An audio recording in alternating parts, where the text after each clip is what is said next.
Salut à tous, comment allez-vous? Je reviens vous mettre une couche sur Suleiman et son testament, le Coran. Le testament du seigneur Kozak, le Narok de l'Ataman, le Coran d'Othman. On est toujours dans la chronologie alternative, où Jésus n'est pas l'an 0, mais la deuxième moitié du XIIe siècle, et les dates vont partir à partir de ce moment-là pour point 100, point 200, et on est toujours dans la période des réformateurs, donc I 500 jusqu'à I 600, donc le XVIe siècle, la période de la réforme protestante. Lors de la précédente vidéo, je vous expliquais les faits, comment s'était déroulé un peu tout ce siècle, et là on va voir comment les réformateurs ont œuvré à manipuler, falsifier le Coran et son histoire, et ainsi que son auteur. En premier lieu, on va regarder si dans le Coran, lorsque Suleiman s'exprime, surtout pour ce qui est d'affaires du royaume, du peuple, les affaires d'État, est-ce qu'il s'exprime avec le nous, ou la première personne du singulier. Donc on va regarder ça dans les traductions.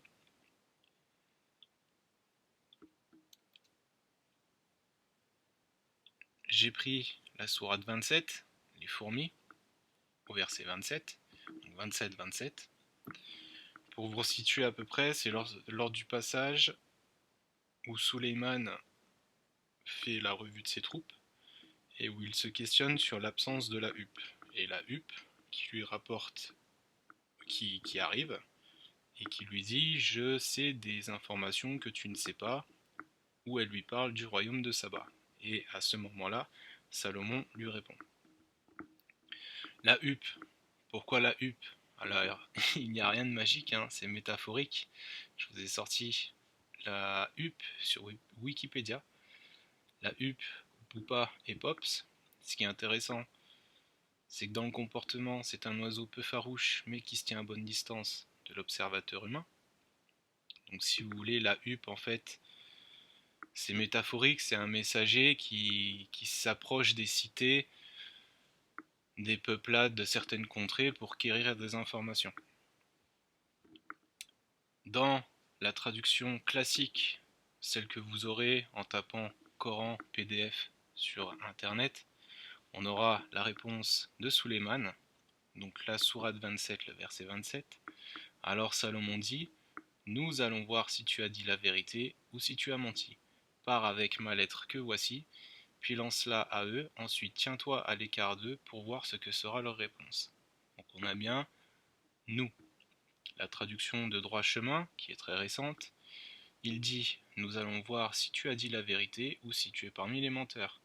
Pars avec ma lettre que voici et délivre-la leur, puis tiens-toi à l'écart d'eux pour voir ce qu'ils répondront. » Toujours le nous. La traduction du XXe siècle de Denise Masson. Salomon dit « Nous allons voir si tu dis la vérité ou si tu mens. Pars avec ma lettre que voici, lance-la au sabbat, les sabéens, puis tiens-toi à l'écart et attends leur réponse. » On va remonter le temps et arriver au XIXe siècle. Traduction de Kazimierski, 1840. Pour le personnage Albert Kazimierski de Bieberstein est un orientaliste, arabisant d'origine polonaise. Il va traduire « Nous verrons, dit Salomon, si tu dis vrai ou si tu n'es qu'un menteur. Va leur porter ma lettre, remets-la leur et place-toi à l'écart, tu verras quelle sera leur réponse. » Toujours, Salomon utilise le « nous ».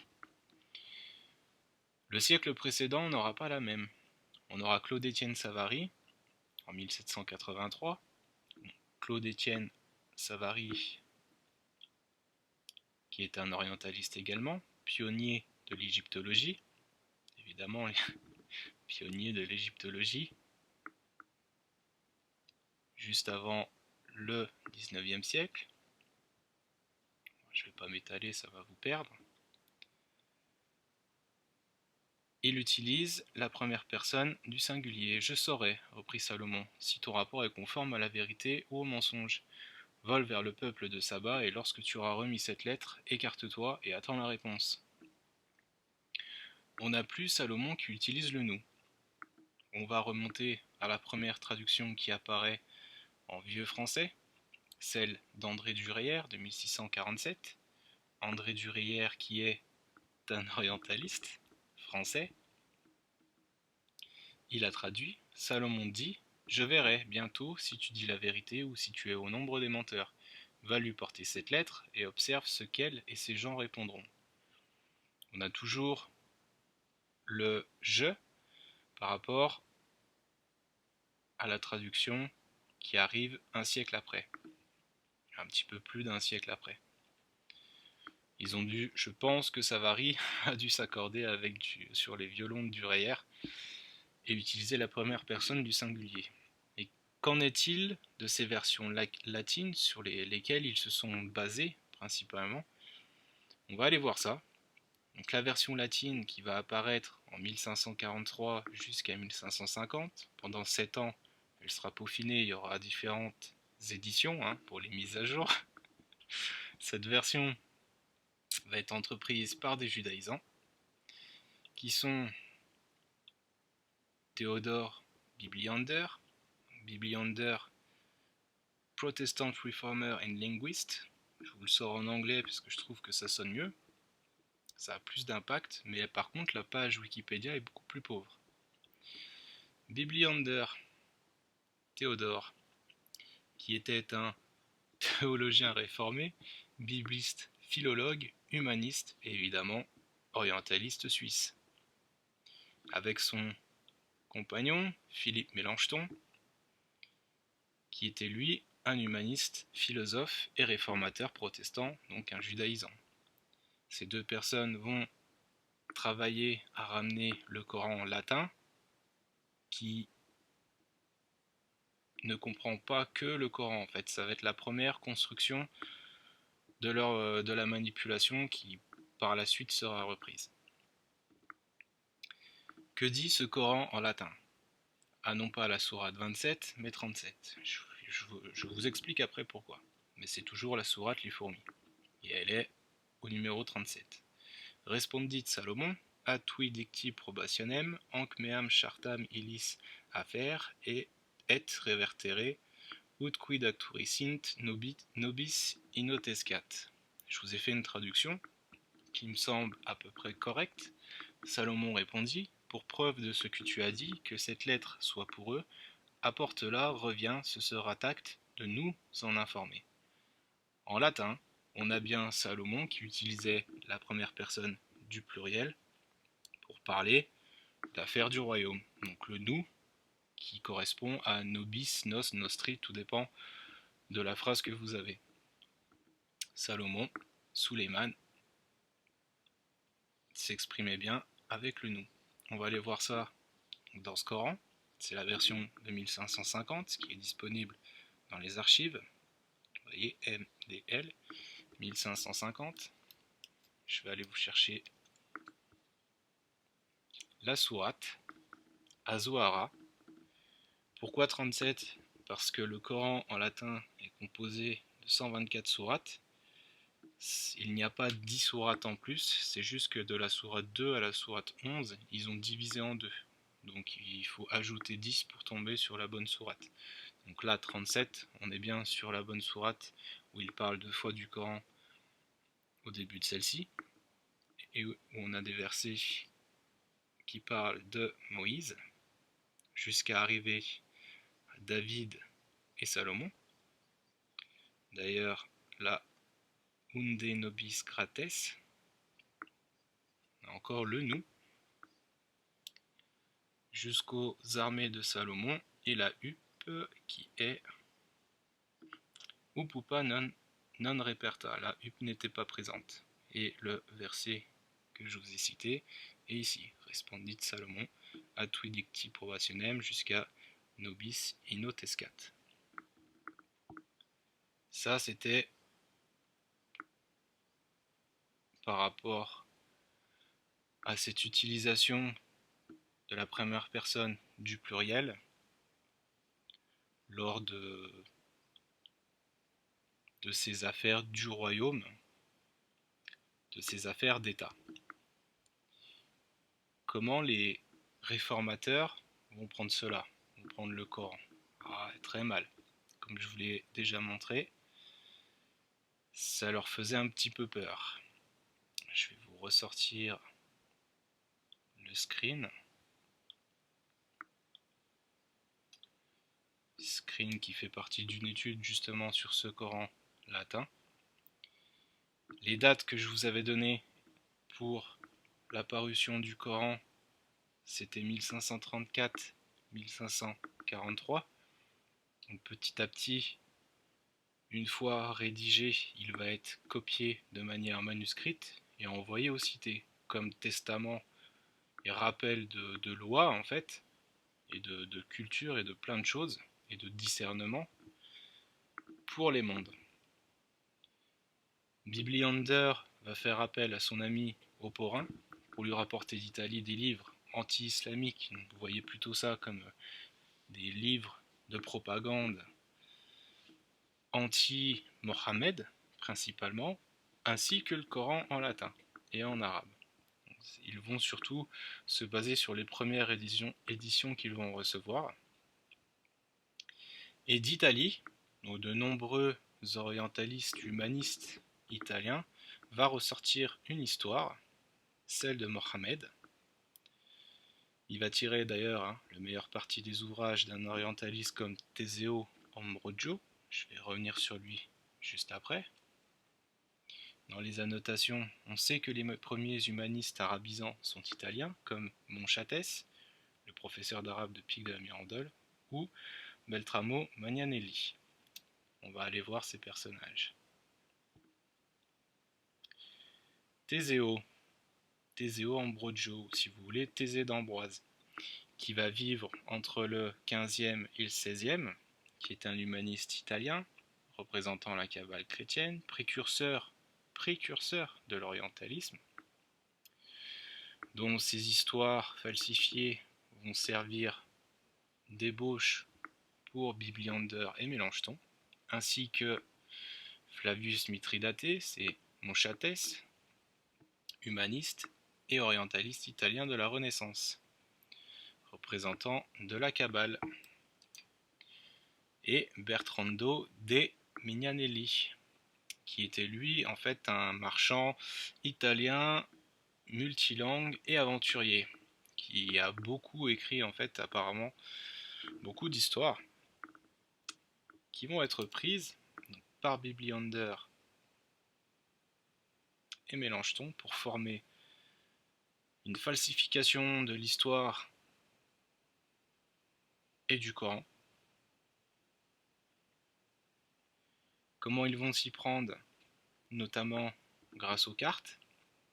Le XVIe siècle va être un essor au niveau de la cartographie. À partir de ce moment-là, ils vont réussir, ils auront l'opportunité de mettre des noms à certains endroits de la carte pour pouvoir mettre les peuplades dans des catégories. Et c'est ce qu'ils vont faire avec la langue, le mot arabe. Par exemple, la péninsule arabique 1540, on la nomme Arabia Felix. Pour déplacer le contexte, vous voyez, il n'y a pas de Mecca. Normalement, elle devrait être ici. On a la région de Badéus. 1548, même chose. Badé Regia. Il n'y a pas non plus Médine. 1561, toujours Badéus Regia. 1598, toujours Arabia Félix. Félix c'est pour heureuse, l'Arabie heureuse. On vous la déplace et on vous met on vous met des étoiles dans les yeux. On a Mecca et il n'y a pas Médine. Sur celle-ci, on a toujours Badens Regia aussi. J'en ai même une autre.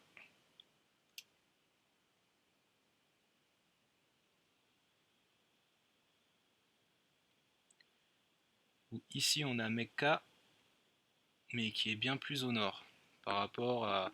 Il y a un fleuve en fait qui... Un fleuve ou un cours d'eau, et normalement Mecca est au sud. Donc c'était, de toute façon, c'était pas construit, et c'était pas, l'emplacement n'était pas encore définitif. Mais c'était déjà pour déplacer un contexte, une histoire.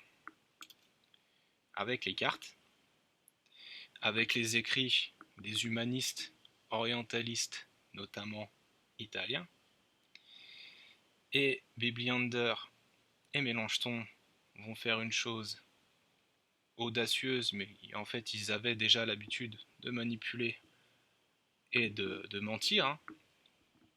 Ils vont ramener en fait l'histoire de Mohammed qu'ils vont coller au Coran.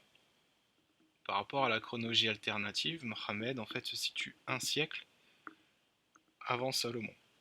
Suleiman le XVIe siècle, Mohammed le XVe. Et avec également Moussa, Moïse.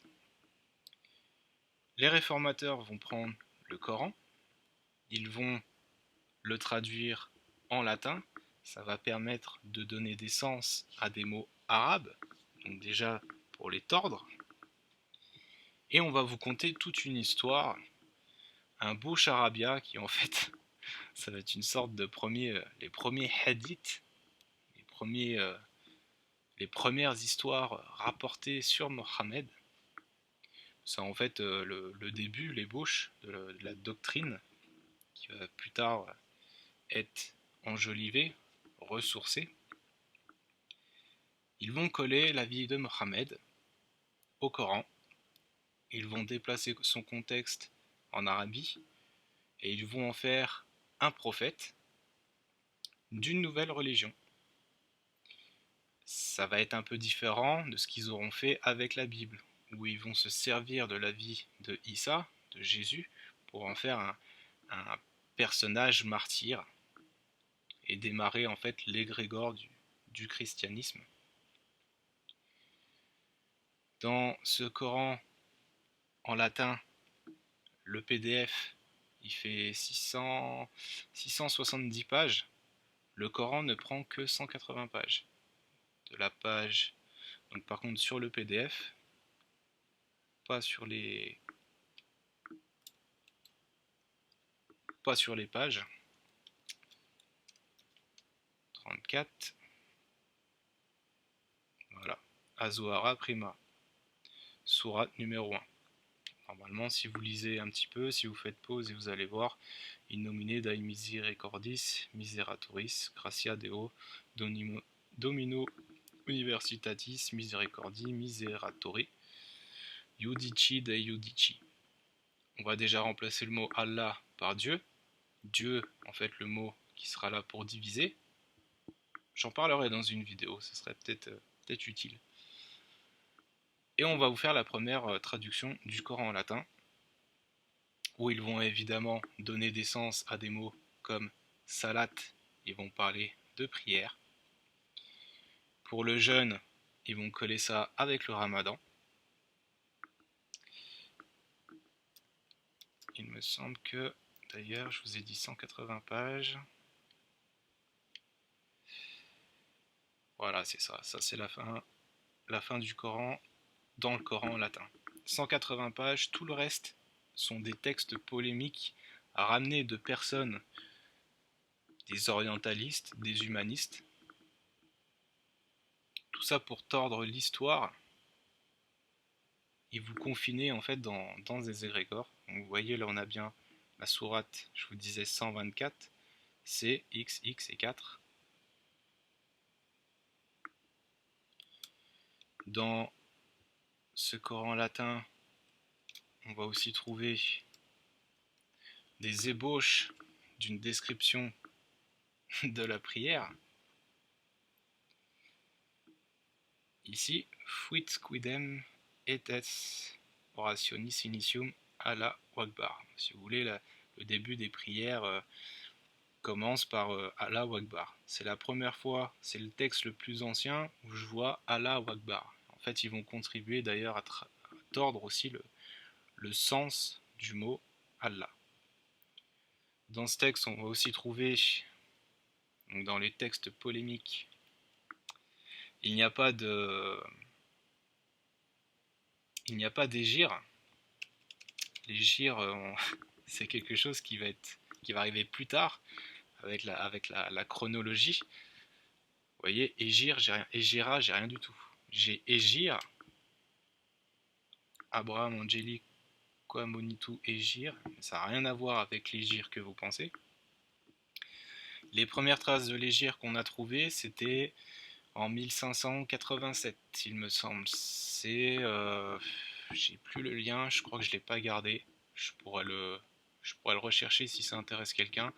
C'est 3 ou 4 ans après l'apparition de la première chronologie du jésuite Joseph Juste Scaliger. Évidemment, vu qu'il a sorti une chronologie, il fallait déplacer l'égrégore de l'islam, du monothéisme musulman, dans le temps, et ils allaient faire ça après. Et en fait, dans ce texte, on commence à nous parler d'Égir et de nouveaux calendriers pour les musulmans. J'en étais où? Oui, donc dans ces textes polémiques, on va aussi vous manipuler le ramadan, on va vous parler de jeûne, pas manger, pas boire. On va vous parler de circoncision aussi, évidemment. On va vous parler, si je retrouve, des 5 prières.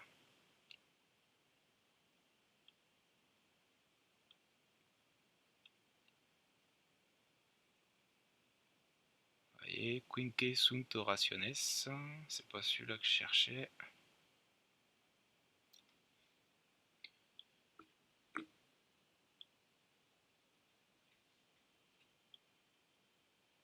Je l'avais pas trouvé sur cette page-là. Ah, elle est là. Orationes quinque factas fuisse propter Adam hominem. Les 5 prières ont été faites pour l'homme Adam. Ce sont également les premiers à vous parler d'un dogme mécanique de 5 prières. Et on va aussi vous ramener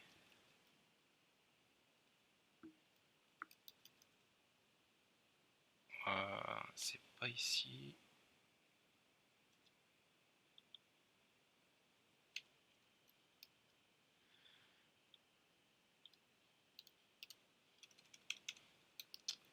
J'ai perdu.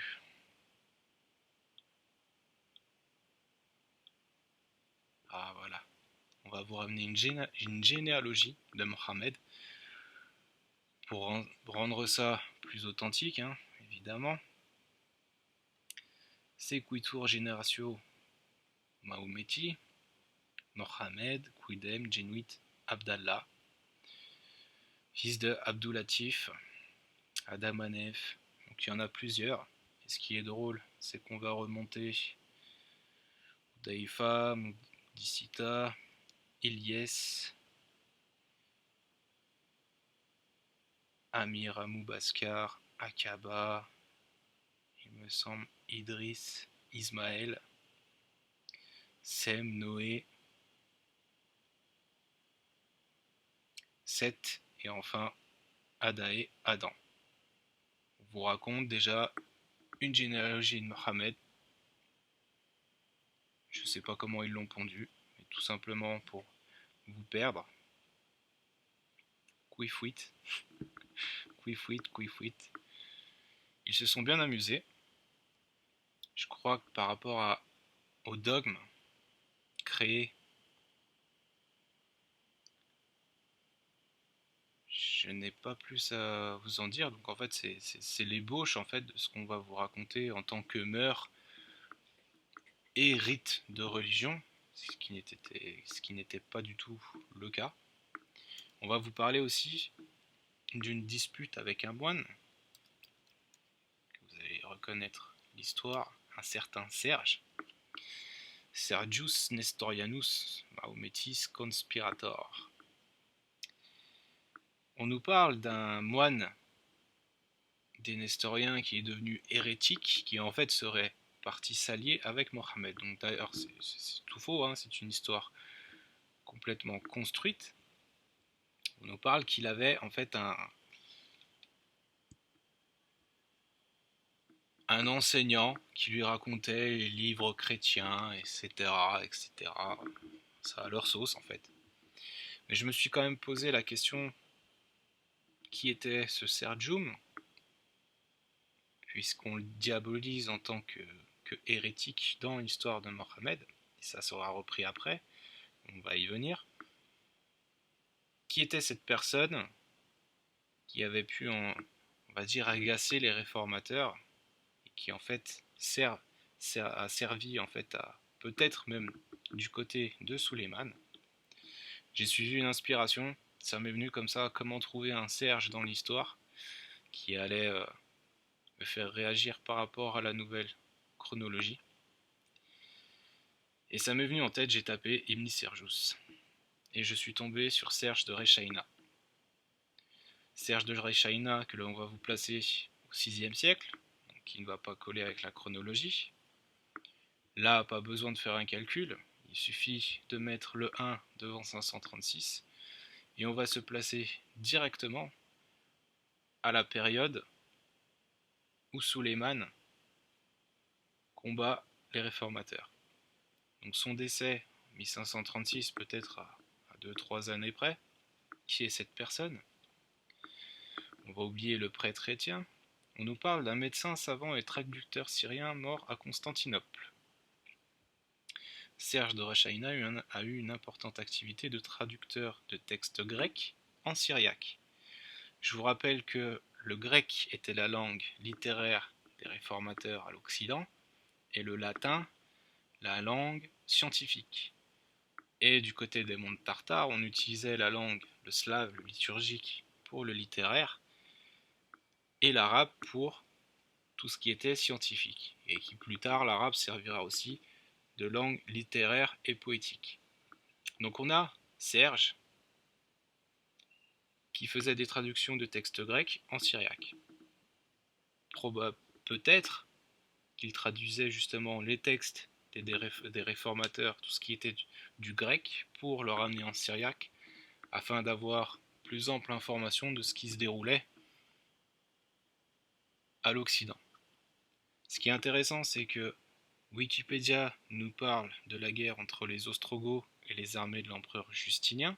Justinien, si vous vous souvenez de la vidéo sur Suleiman, Justinien est en fait un reflet historique de Suleiman.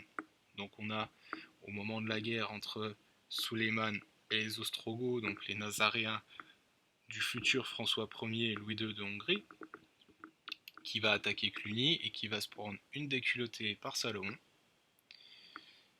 Et on apprend également, en 535, donc I-535 ou 1535, que le pape va partir pour Constantinople.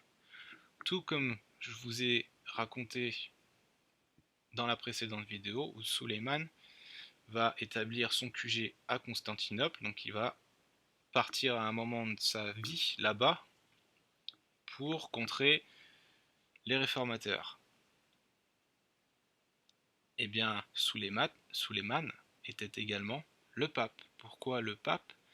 Le pape pour Pope ou Papa. Je vous ai parlé du poste à Cédric où Suleiman avait des milliers d'enfants qui étaient en fait ses orphelins, qu'il allait éduquer et instruire. Ce seront les premiers protecteurs de leurs parents et ils appelleront tous Suleiman Papa. Et le pape, le Pope, va forcément être repris et il servira à l'Église pour désigner le représentant de la foi chrétienne. Serge de Rechaïna. À mon avis, ça me semble coller. Il était probablement un de ses traducteurs. Et peut-être assez âgé puisqu'il serait mort carrément à Constantinople.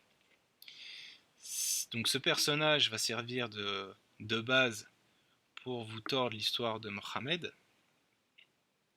On va vous compter ça dans les premiers hadiths, les premiers textes polémiques que l'on va coller au Coran.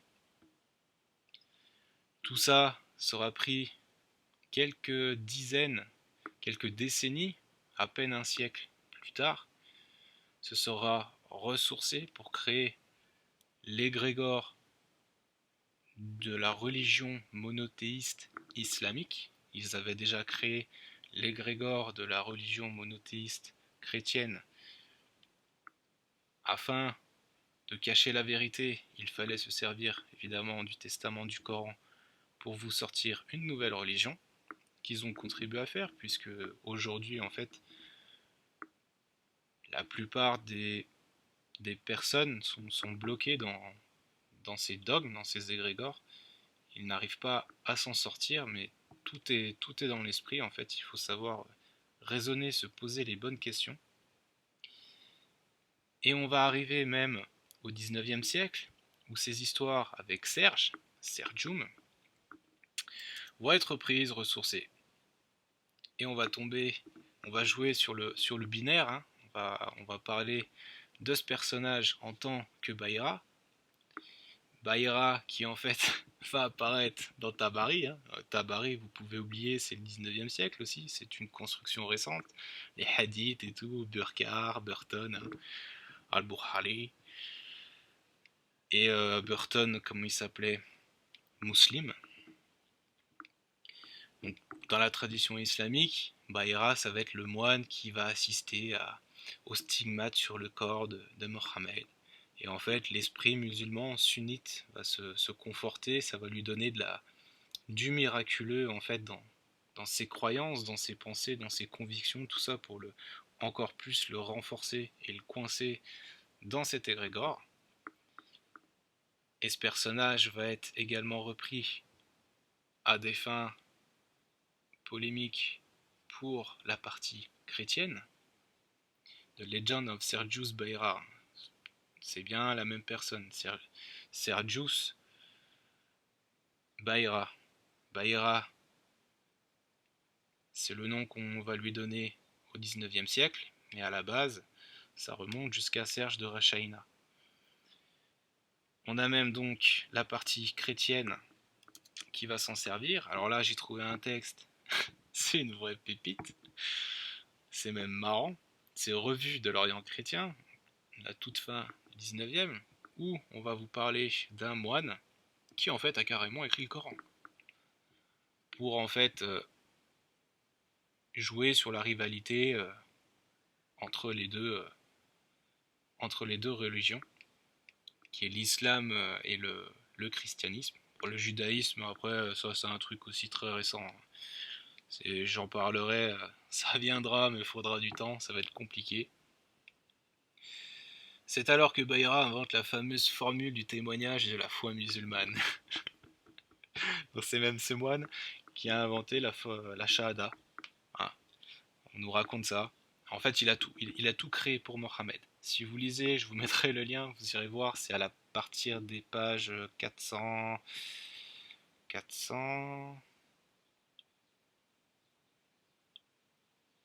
La légende de Bayra, un moine chrétien auteur du Coran. Ce qui est marrant, c'est que c'est comme si Mohammed en fait venait tout le temps le voir en fait pour commencer à préparer sa religion. Et en fait, Bayra compile même le Coran et le met en place. Quand le livre fut achevé, Bayra l'attacha à la corne droite d'une vache. La droite, hein, pas la gauche. Ah, si c'est la gauche, c'est pas ça. Puis il lâcha la bête pour lui laisser rejoindre son troupeau. Les Arabes de Mahomet étaient en ce moment-ci non loin des bêtes. Le prophète qui avait été mis au fait de la comédie, en voyant paraître la vache, sursauta. Il se leva avec des signes de vénération et de crainte. Tous ses compagnons tournèrent les yeux vers lui. S'avançant alors au milieu du troupeau, Mahomet détacha le livre de la corne de la vache, le baisa, le porta à ses yeux, en couvrit son visage et enfin prononça ces paroles: Gloire à Dieu qui nous a envoyé un guide pour que nous soyons dirigés. Bon, je m'arrête là, vous irez lire si vous voulez, je vous donnerai le lien. Mais c'était vraiment drôle en fait. C'est une histoire pour servir le côté chrétien. et de l'autre pour servir, pour exacerber l'esprit du musulman dans les hadiths et dans les histoires contées. On va même reprendre ça encore au XXIe siècle, ouais ouais, avec Odon La Fontaine. Je pense que vous connaissez le personnage, Olaf, qui va sortir des livres comme L'histoire cachée de l'islam révélée par la recherche historique. Je voudrais bien voir quelle recherche historique il a fait. Mais je pense pas qu'il soit allé jusque dans le Coran en latin. Il suffit d'aller chercher déjà au 19e, ou même à d'autres textes récents qui vont faire référence au 19e, et il va vous sortir des polémiques, tout ça pour encore diviser et ne pas s'unir et chercher la vérité. Je vous mettrai le lien, c'était très drôle. Une fois le Coran latin paru, il va servir de base, donc cette manipulation où on va coller l'histoire de Mohammed, la tordre, en faire un prophète dans le désert, avec un dogme, hein, des rythmes et qui vont servir de, comme je disais, de débauche, qui plus tard, au XVIIe siècle, avec toujours d'autres orientalistes, ils vont également reprendre le Coran, non pas le traduire, mais y ajouter des voyelles, et on va voir apparaître en fait deux égrégores, deux entités au sein de l'égrégore du monothéisme islamique. On aura l'islam soufi ottoman avec les voyelles de François de Savary de Brève, et on aura de l'autre côté l'islam chiite, pareil avec deux nouvelles voyelles, toujours avec un orientaliste qui est Robert Shirley, je crois, il me semble. Voilà, c'était la fin de cette vidéo pour vous remettre une petite dose sur le sujet. Je vous invite à y réfléchir. Je vous mettrai les liens si vous voulez le Coran latin. Bon, après c'est un peu compliqué si vous n'avez pas des petites bases, et même moi des fois je galère. Même dans les traducteurs, des fois les traducteurs vont dans le sens, dans le mauvais sens que l'on en a aujourd'hui. Je vous souhaite une bonne journée, ou une bonne soirée, ou même une bonne nuit, tout dépend à laquelle tout dépend de l'heure à laquelle vous allez m'écouter. Je vous dis bonne réflexion et à tard plus. Ciao.